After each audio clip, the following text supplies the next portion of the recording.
Well, I can only speak from my little piece of this history, kind of coming from North America and intersecting with a lot of other women's groups at the time. But it actually was, at least from my memory, quite a strategic or quite a strong strategy that everyone sort of developed and built into. And at the time, it's hard to remember how marginalized this issue was. I remember sitting in meetings where people were talking about HIV, and there was absolutely no discussion around sexual coercion or the degree of power that women had to control sexual encounters.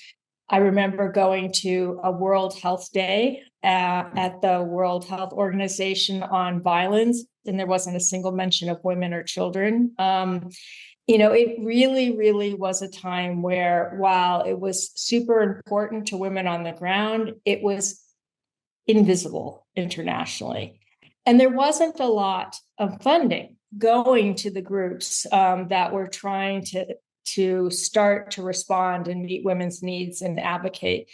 And so one of the things we decided is, okay, we need to make this issue important to constituencies that are already well organized, that should be caring about it, right? So we targeted a group of us, the human rights community. This is a violation of women's human rights, and why are they not taking it up? We looked at health. This is, a critical issue for women's health, and why is it nowhere on even the women's health agenda? And international development. So those people who are interested in women's economic empowerment or household well-being, there was no mention, and we know the kind of impacts that violence can have. And so, what we did is really created strategies targeting each of those communities to make the case. And we built it along the decade of the 90s to the millennium, where there was a bunch of key international UN conferences. So what we tried to do is create coalitions transnationally with strategies to try to get these different communities. And that was our sort of goal, to get more money and to get kind of recognized. And it actually worked really well. So at the World Conference, the Second World Conference on Human Rights, was the first time that the world community sort of recognized women's rights as human rights, and that violence, even by non-state actors, meaning by a husband or whatever, someone other than a soldier, was an abuse of human rights.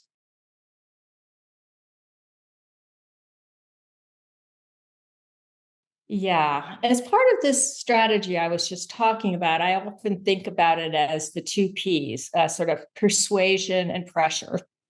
And, I think it really was a combination of professional or advocates who sort of made the argument, who pieced together, like, what do we know about the impact of violence on women's ability to protect themselves from HIV or women's health? Or what do we know about these specific issues?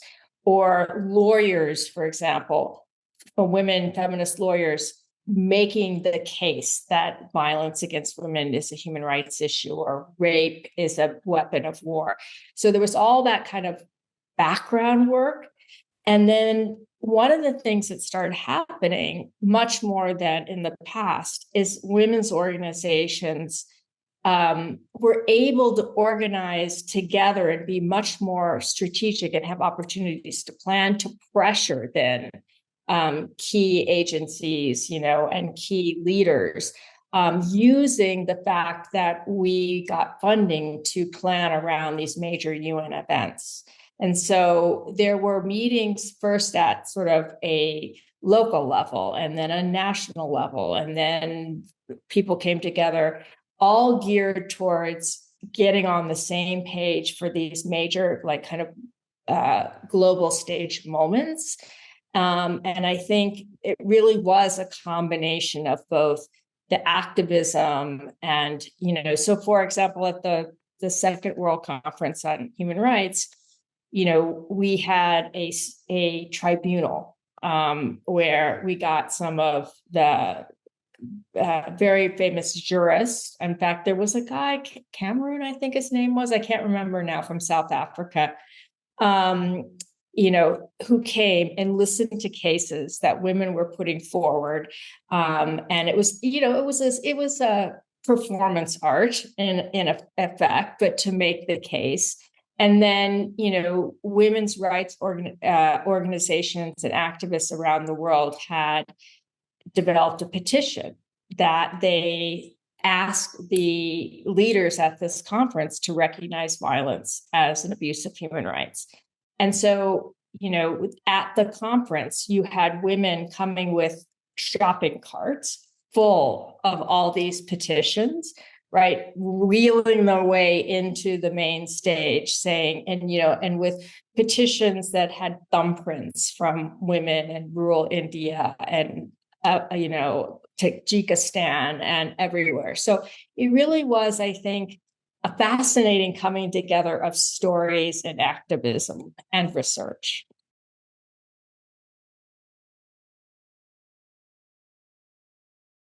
I actually feel that back then in the 90s and early 2000s, I think people were so thrilled to just be in touch with each other, and there was this sense of solidarity and things where a lot of the fault lines that obviously always emerge in movements and things weren't as omnipresent, and I think even things like the difference between prevention and response was not really a distinction that we needed to make at that point. It was just like, this is important. You should be paying attention.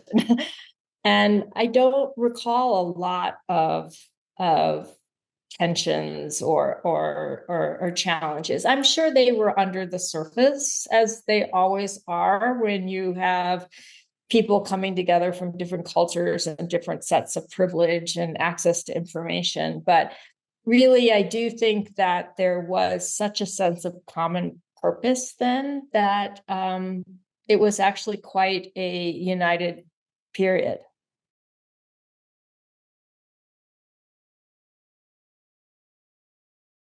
Obviously, there's a huge challenge that we're all facing with funding and the rise of the kind of backlash against gender equality, and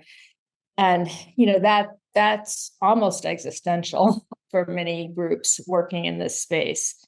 One of the things I hope we can do more of and do better is to create linkages between feminist movements and in the kind of activism piece of the work, and those of us that are doing more of the research, the programming, the technical, figuring out like, how do we actually reduce violence, and to create more cross-fertilization. So we have kind of, again, that what we're missing now is that common voice, that common agenda, and also even a mutual understanding of what the opportunities are. Because I think that for lots of different reasons, not the least of which is there's been so much less money to come together and get on the same page and share strategies. We tend to have groups that are sort of more advocacy activist grassroots, and more that are dealing with women's material needs and working on, how do you program to do something, or how do you provide services well. So I'd like to see, I think there's a big opportunity to build more bridges across those two communities and find synergies.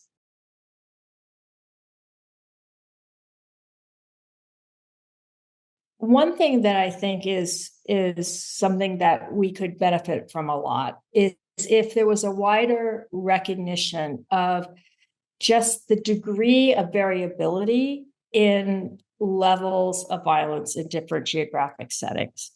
I think we as activists have tended to use slogans. They're based in data. 1 out of 3 women are abused. but it tends to homogenize what is really a very variable experience. And I think we're losing a lot in working in averages. So yes, globally on average, 1 in 3 women. But if you look down, even in a city, there are neighborhoods where almost no one is beaten, and there are neighborhoods where 70% of women are experiencing violence.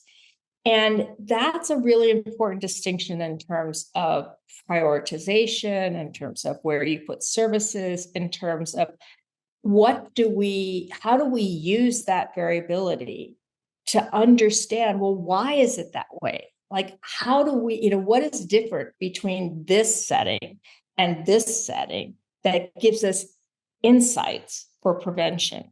And I think that they're just really, we've lost a lot of subtlety and insight behind all of the averages.